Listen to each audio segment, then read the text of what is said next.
Hey there, my name is Kelly, and this is Story in the Frame. Today we mull over a photo of mine called Lightning Over Venice. It was 3 in the morning, and I woke to the sound of thunder. It sounded like cannon fire outside of my window. I was staying in Venice, in this apartment where the windows opened directly to the Grand Canal. And the Grand Canal in Venice, Italy, is the biggest canal, and it has over 170 buildings that line it, and a lot of those are apartments or hotels. And so I was staying in this little tiny hotel, and the windows were very thin, and the sound of water lapping against the wall outside was usually very calming, but after the thunder woke me up, I could hear the water really slapping against these walls, and so I crawled out of bed and I opened up the window and I pulled up a chair to watch it, and it was just this crazy intense thunderstorm happening outside of my window. And it was a little windy and it was a little rainy, but there was a lot of lightning, and the lightning would paint across the sky in this really unique way, and it would kind of lighten up the city as you were looking at that part of it, and then it would light up the other part of the city as you'd look over. And the thunder and lightning were really close together because it was very low over Venice. If you look to the bottom of the photo, you'll see that's the Grand Canal there, and while it's smooth in the photo, that's because I had a long exposure. That water is really, really choppy, and there's boats going up and down it. And those streaks of light across the lower middle of the photo, those are boats. Those are the lights from boats whizzing by and making the water just even more rough than it was from the storm. And I really like how the streaks and the water are very smooth, because it's not the way the moment was happening, it's the way the moment felt, you know? And I like that element of a longer exposure. So Venice at night is like a painting you can walk through. All the buildings are old and beautiful, and all the pathways are these cobblestone or little bridges and tiny stair paths. And when you walk around Venice at night, it really does feel like you're in a painting, because the streets are narrow, they're not made for cars, there's no cars around, and it's only foot traffic or boat traffic. And it has this feeling, because of the way the light is hitting a bunch of water and these old buildings, it really does feel like a painting. And it's very dim. The lights in Venice are very, very dim, at least in the part we were staying at. And so when you walked around, you really had to let your eyes adjust to how dark it was. And I think that's a much different feeling than when you're in, say, Los Angeles or a normal big city, like an American big city. Everything's so bright, there's so much light pollution. But here in Venice, there really wasn't. And, although the lights look bright in the bottom half of this frame, they're really not. It's a long exposure, so they had a lot more time to collect in the photograph, but the lights are actually very dim, and it's really unique when you walk around. At first it's very scary, but then you feel pretty safe. It's like a dark street at night in LA is not the street you want to go down, but a dark street in Venice is the street you want to go down. And so there's all these statues and stuff in Venice too. There's art just everywhere. And so when you are walking the streets and you see these shapes of these shadows, maybe you saw them during the day, but at night they have a much different presence because the light's hitting them in a really unique way, or maybe not hitting them so much. And just everything about it feels like you're just inside of a painting. The sound you're hearing right now is actual audio from this storm over Venice.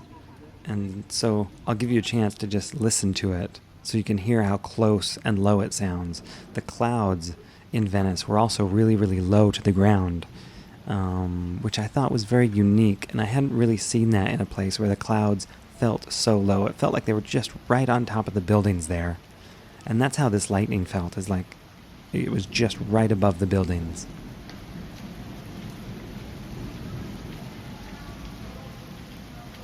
The main focus of this photo is obviously that lightning up in the top left-hand side, but the lightning was doing this very unique thing that night where it would strike and then almost wander across the sky. It wasn't like a single bolt, and it wasn't hitting the ground.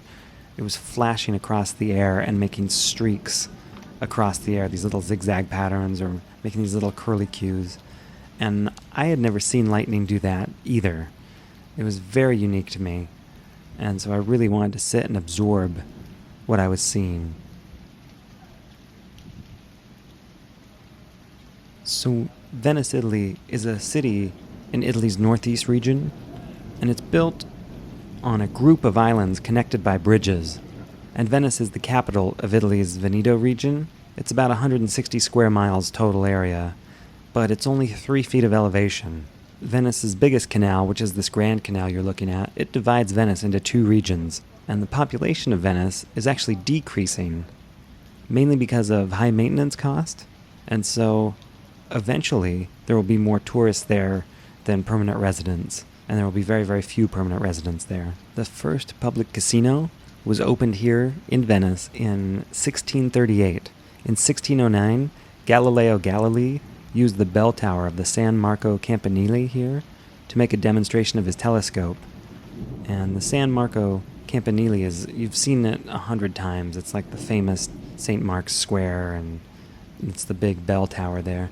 It's really beautiful. In the previous centuries, the Campanile was damaged several times by lightning, and that's because of its height, and it has a lot of iron in the structure, and these lightning strikes would cause fires, and it actually caused slumping and some gashes.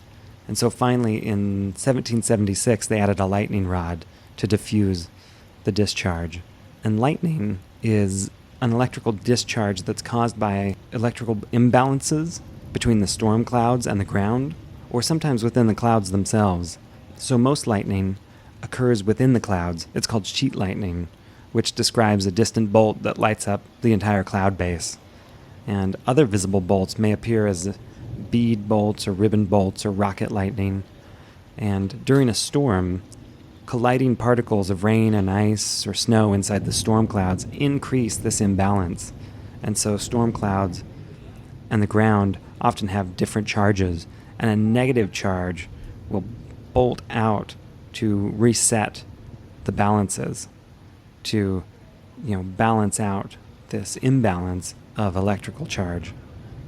And so objects on the ground, like steeples, trees, and even the earth itself, they become positively charged, and that creates this imbalance where nature has to remedy it by passing current between the two somehow, and so lightning is that result. Lightning is extremely hot, and a flash can heat the air around it to temperatures 5 times hotter than the surface of the sun. And that heat causes the surrounding air to rapidly expand and vibrate. And that creates that pealing thunder we hear, that short time after a lightning crash. That's the air getting so hot that it expands and creates this, essentially a sonic boom. And these cloud-to-ground lightning bolts are a common phenomenon. About 100 strike the Earth's surface every single second. And each bolt can contain up to 1 billion volts of electricity, which is an enormous amount of power. So let's get into some of the nerdy stuff. This was my first trip with a camera called a Panasonic GH4. It's a micro 4/3 camera, and I almost forgot I had it. It's so light. But when this lightning storm started, I kind of thought I had missed it, but then it started up again, and I pulled out my camera and this little kind of grabber stand I had that would grab onto the edge of something, and I set up my camera with this wide-angle lens. It was a 7 to 14 millimeter lens. I dialed down the ISO really low, and then I put it on an f8 so that I had a lot of aperture. I wanted to be able to see quite far into the distance because I wanted to make sure I had the lightning at least as close to in focus as I could get it. And I set the camera to a 15-second exposure. So when you look at this picture, you're seeing 15 seconds of time that's compressed into this one image. I really love the thrill this photo gives me. I feel the hair on the back of my neck stand up when I think about how much energy it took to make that bolt of lightning in the sky, and how the age and the smooth artistic shapes of the city's architecture contrast the vivid sharp edges of the lightning. There's so much energy in this moment. I just think it's a really thrilling photo, and I hope it thrills you too to think about how lightning works and how a beautiful place like this can be made even more beautiful by a crazy intense lightning storm. And I really love those moments that you get that are so special where you're traveling and you're in a beautiful place, and normally it'd be just a fine photo. I took 100 of these photos during the daytime, and the buildings look great and the water looks cool, and Venice has a really beautiful sunset.